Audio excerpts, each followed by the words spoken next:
Welcome to Bodycam Confessions, where the truth behind the tape comes alive.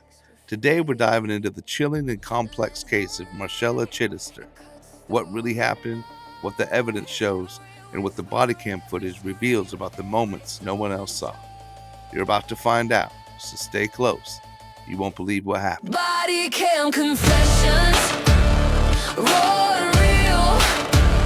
Every moment, every scar we feel, it's the truth unmasked. Welcome back to Bodycam Confessions. Just real quick, I want to say thank you to everybody that's been subscribing. I appreciate you so much.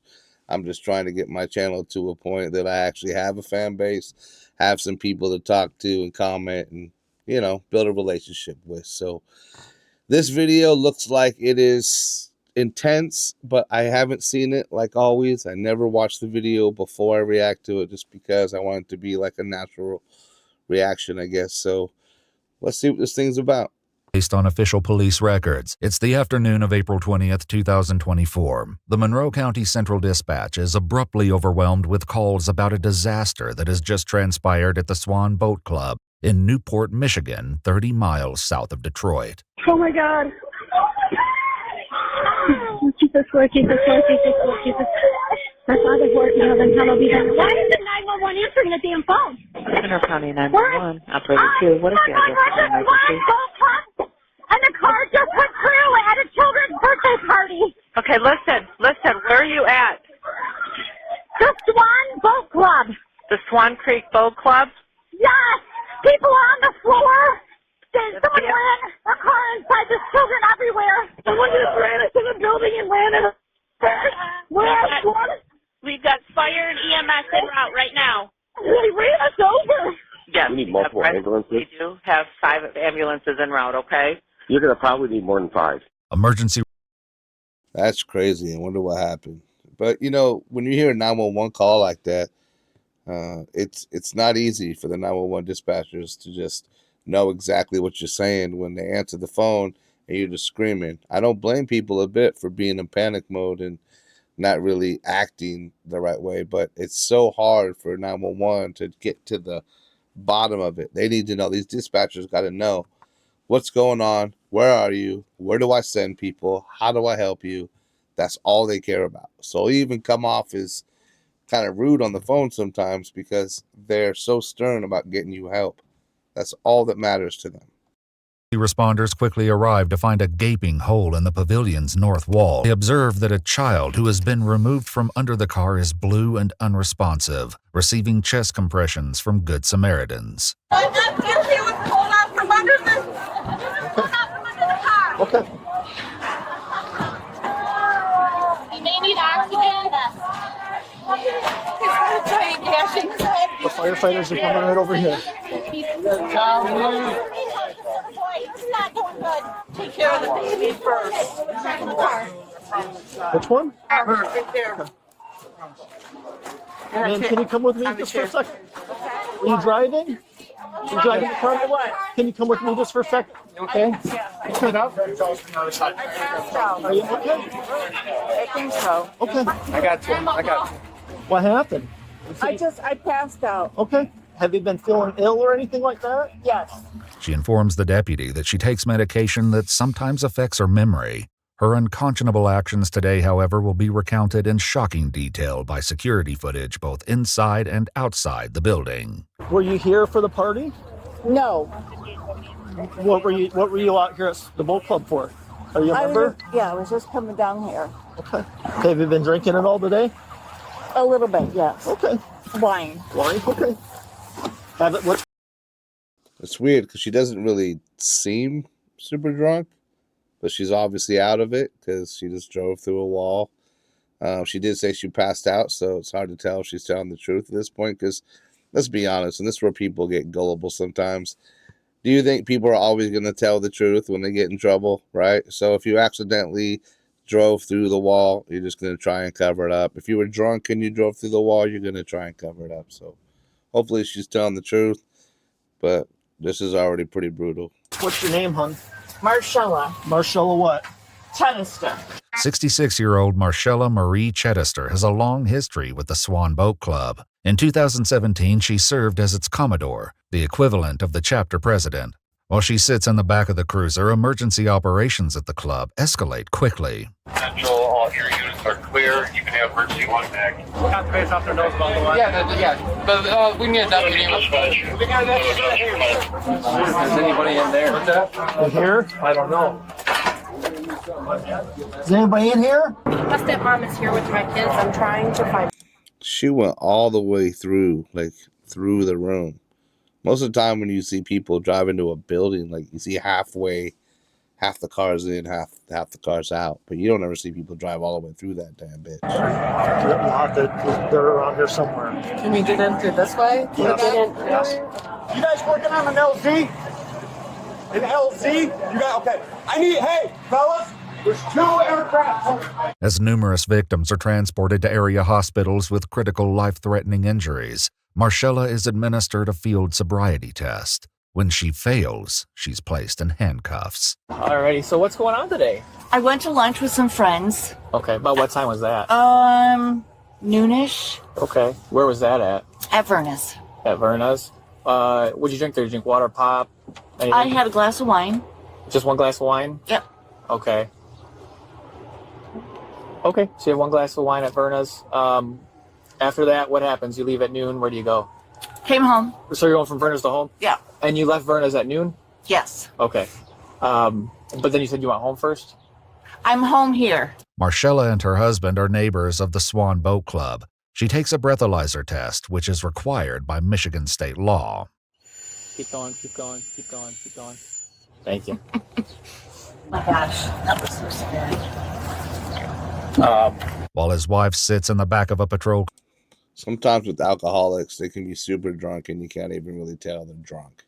I mean, don't get me wrong, she's a little slow, but she's also older. I mean, so she's not going to be real peppy, right? So it's hard to tell, but she's probably shit-faced. I mean, and real quick, shout out to EWU. That's whose video this is that I'm reacting to.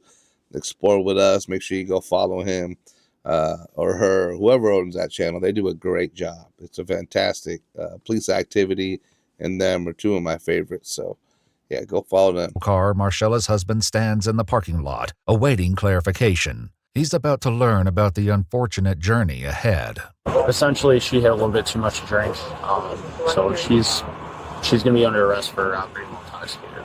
Okay. Obviously, this is a pretty traumatic scene here. So, I mean, what do you know? Did you see her today? Yeah, I got up this morning. She went to lunch with some friends. I'm sure she drank their wine. She drinks every day. She like an alcoholic? Pretty much. Okay. Has this been a problem then? For a couple of years. There's a lot going on. So. Before that one. Yeah. Do you have any questions for me at all? No. Okay. Marshella is taken to the ProMedica Monroe Regional Hospital, where a blood sample is collected and a wrist injury she sustained in the crash is treated. She's subsequently booked at the Monroe County Jail. When the server at Verna's is interviewed, she not only corroborates Marshella's claims about her dining experience, but states that she hadn't even finished her 1 glass of wine before leaving. If that was the case, then what triggered this costly blackout? The next day, detectives look to a sober Marshella for clarity about what happened between lunch and the catastrophe she brought with her several hours later. When you were done at Verna's, where did you go to? Went to the boat club. Straight to the boat club. Mm-hmm. Okay, so They were having a birthday party. do you recall going into the party at all? Being at the party at all? No, Being in the bar at all? I was in the bar. While the party was going on? Yes. Well, I thought the party didn't start till 3 o'clock. I really need you to think long and hard about where you're at between noon and 3. So she's either lying or she truly just doesn't remember anything. I mean, a lot of people like to jump to conclusions, but I have no idea either way. I'm assuming she's shit-faced, blacked out, or whatever, but We need to fill in that time gap. I may have stopped home just to check on my husband to see what he was up to. You're saying you went to the boat club and had a couple glasses of wine? Yes. and then you walked from the bar at the boat club to the party? To my car. To your car. Yeah. Okay. Did you go back home then? No. Okay. No. So you walk back to your car. What happened when you get in your car? What do you remember? That's where I don't really remember anything. Marshella's story doesn't add up. There's definitely a 3-hour gap that she fills with details that nobody corroborates. The detectives will now attempt to acquaint her with reality. We got the video, like we said. You didn't park and go in and then go back to your car and then drive into the building. Okay. You come down from where your house is, going very fast, and you just drove right into the building. See, I don't remember any of that. Marshella's trail of destruction began right out the gate. According to police reports, it's believed that as she reversed out of her driveway, she ran over a small pine tree. Then she smashed into the front of her neighbor's Ford F-150 parked in his driveway, pushing it back through a wooden fence and leaving behind plastic pieces matching her vehicle's model. From there, surveillance from both neighbors and the Swan Boat Club captured her speeding down the road, into the parking lot, and directly through the building. Whoa. She's flying. Like, what the? That almost looks like it's done on purpose. Like, how do you... I'm confused, dude. Building's northern wall, the only time she was on the premises that day.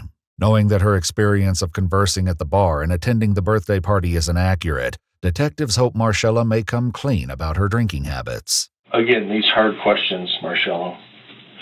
How often do you drink?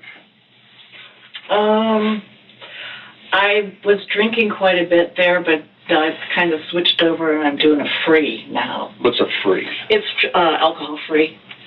Alcohol-free Cabernet. Alcohol-free Cabernet? Mm-hmm. So, did you take your medications yesterday? That's like old duels for wine drinkers, I guess. I didn't even know they made that. Is it like a daily thing that we take? Okay. Did you take them yesterday? I did. They say not to drink alcohol when you're taking these meds? Correct. Okay. So you knew that, but you still kind of cheated and had a glass of wine yesterday anyway? Yeah. Okay. Detectives appear unconvinced that Marshella's alcohol consumption was an isolated incident. The hard questions are only going to ramp up. We talk to people. And when we asked them about Marshella, what do you think they said? Do you like to drink? That's my guess. Probably I used to be a pretty heavy drinker. Try again. Pardon? Try again. That I'm a heavy drinker? Yes. That you're an alcoholic. Okay. Because your level, you were a .21. Oh, that sounds like a lot. 1 glass of wine does not do that. 2 glasses of wine doesn't do that. 3 glasses of wine doesn't do that. 4 glasses of wine doesn't do that. Yeah, that surprises me. 5 glasses of wine doesn't do that. 6 glasses of wine doesn't do that. Okay? And even given your body type and, other things, I'll give you, probably 7 or 8 could get you there. The time of downsizing what we do is over. Okay? Minimizing what we do is over. So we're going to start fresh. Okay. And I'm going to ask you a very blunt question. Okay. Are you an alcoholic? I don't believe so. Even as detectives confront her, Marshella remains adamant about having had only a modest amount of wine from the time frame she can recollect. I've been doing this job for 23 years, Marshella. Specifically investigations for 8. Okay? And so I've talked to a lot of people. And a lot of people that, try to deceive me. Okay? And at this point, you are trying to deceive us with how much you drank yesterday and where you were at between noon and 3. So this is your one opportunity to tell us the truth and look truthful and not deceitful, because there's only going to be one of 2 ways that you're seen. One way, you're a liar, no good criminal. Okay. All right. Second way, she's sorry for what happened. She wants to own up to what she did. and she wants to take responsibility. You know, she's probably a mom, probably a grandma, and just drinks too much. I mean, you could see when they were talking to her husband that this alcohol has just gotten a hold of her. Personally, my dad drank himself to death when I was a kid. You know, and what I mean by that is he drank to a point where there was no turning back until he died. But alcohol is a big problem. Like, you can socially drink, you know, hang out with your friends or whatever, but I'm telling you, you don't want to dive headfirst into alcohol. I mean, any hard drugs either, but alcohol is awful. And all it's going to do is lead you to destruction, I promise. Marshella is about to learn the true horrifying extent of the damage she has caused. You want me to tell you? Sure. Okay. You probably are the most hated person in the United States. Why is that? You drove your car into a kid's birthday party and killed 2 kids. My energy bill dropped from $150 to $50 by doing this. My friends laughed at me when I spent $49 on a power saver. When Marshella's vehicle entered the building, it struck Mariah and her 2 children, 8-year-old Alana and 4-year-old Zane. While Zane was run over and pinned underneath the car, Alana was driven into a door frame leading into a vestibule. As survivors attempted to extract the children caught in the path of the vehicle, Marshella was observed trying to force her way back into it. Mariah was brought to the Corwell Health Hospital in Trenton in critical condition, but survived. Her children, however, were pronounced dead on the scene. Shortly after the crash, the children's father, Brian, arrived on the scene to learn the heartbreaking news. No!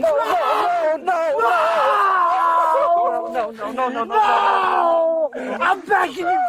I'm f***ing begging you! Come on, bro. See, I watch a lot of true crime and stuff, and a lot of times when I see people react, I always think, man, that is not how I would expect someone to react when losing somebody they really love, right? This is real. This is real, unfiltered reaction of something devastating that happens. Like, when you see something like this is what I would expect people to act like. You know, this is heartbreaking because I can't imagine walking into something like this. Come on, bro. No! Not me! Not me! Come on, bro. I didn't do nothing! I haven't done nothing! I haven't done nothing, bro! No! No! Please, just let me go! Let me go!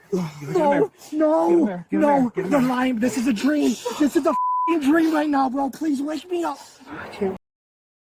Everybody there feels that right now. They can all feel that. You can see they're all crying. This is ruthless. I'm so sorry, guys. I can't breathe. I can't breathe. I can't breathe. To get somebody to look. Do we take something? Do we need to get a paramedic? Okay. Come on. One of the paramedics. Come on, we need you, bro. Who did it? Who did it? Was it someone reckless? Who did it? It was a drunk, bro. We never custody. Oh my god! Oh my god! She's in custody, bro. They got her, bro. She's in custody, bro. They got her, okay? This is a nightmare. It has to be. There's no other way. This ain't happening right now. This ain't happening. And there's no explanation for it. The only one who could possibly offer an explanation is Marshella, yet she appears to have none whatsoever. Oh, no. She just found out she killed a couple kids, and she's like, oh my goodness gracious, did I do that? What a weird reaction. Many more are at the hospital in critical condition right now. Oh, no. Adults as well. That is why I'm trying to get the truth from you, Marshella, so I can tell the prosecutor that you're not a low-down, dirty drunk that wants to go out there and kill kids. Oh, gosh, no. The sergeant detective informs Marshella that he oversaw the autopsies of the 2 children. In his police report, he observed that not once did she ask about why she was arrested until this interview. So, There's one thing I want to leave you with, Marshella, because I'm tired of being lied with. You did this. You did this. He's going to make her look at it. You see that kid there? You did that. You did that. You did that. And you continue to lie to me. I'm not lying. You did this. I'm not saying that I didn't, but I certainly don't remember. I don't recall. That's not going to cut it. Well, I don't know what is. I know it's not what you're telling us. So, I'm not going to beat my head against the table here getting the same story. So I'll call for the CO to come down and get you. The interview ends and Marshella is taken back to her jail cell. Marshella and Donald's home was searched on April 22nd. In a single trash bin, 23 empty 187-milliliter Sutter Home wine bottles were located, along with 2 empty cinnamon-flavored whiskey bottles, despite her insistence that she avoided hard liquor. On April 29th, the Michigan State Police Crime Lab returned with Marshella's toxicology results, showing that she not only had a BAC of .18 at the hospital, but that she had gabapentin in her bloodstream. Marshella Marie Chidester was charged with 2 counts of second-degree murder, 2 counts of operating while intoxicated causing death, and 5 counts of operating while intoxicated causing severe injury. She pleaded not guilty to each count. According to multiple news outlets, when the case went to trial, Marshella's defense argued that her neuropathy and not solely alcohol consumption was the culprit behind the crash. In the end, she was found guilty on all counts on March 6, 2025. The judge at her sentencing referred to the crimes as what may have been the most tragic and heartbreaking case the courtroom had ever seen. She was subsequently sentenced to 25 to 50 years in prison, which she's currently serving at the Women's Huron Valley Complex in Ypsilanti, Michigan. So this one's interesting because when you watch it, you can't help but form your own opinion and kind of wonder like what the heck really happened, right? It looks like, in my opinion, it looks like she almost did it on purpose. I wonder if her and her husband were fighting. She got super drunk and belligerent and was angry and thought that her husband was down at the boat club and was going to like go after him or something. Now that is a completely made up, fabricated story on my behalf. It's alleged. It's just what it just seems like there's something else to the story. You know what I mean? But I don't know. She could have blacked out. But even if she blacked out, here's the weird part. If she blacked out, drove through that, and then hurt those people, when she tried to get back in her car, when she got back out inside, when they were trying to hold her back, then the cops talked to her, and she seemed, like I said, fairly, aware, so she didn't seem like because she was very drunk, she blew a 2 something. But if you're that drunk and to be able to talk and act that well is surprising to me, considering that you were so drunk a second ago that you blacked out and drove into a building full of people. So it's kind of a weird, I don't know, weird dynamic. I don't know what really happened, but man, that is crazy. R.I.P. to those 2 little kids, man. I'm so sorry to hear that. Sorry to their families. It's the worst thing in the world, man. I can't imagine. I got kids of my own. That's awful, man.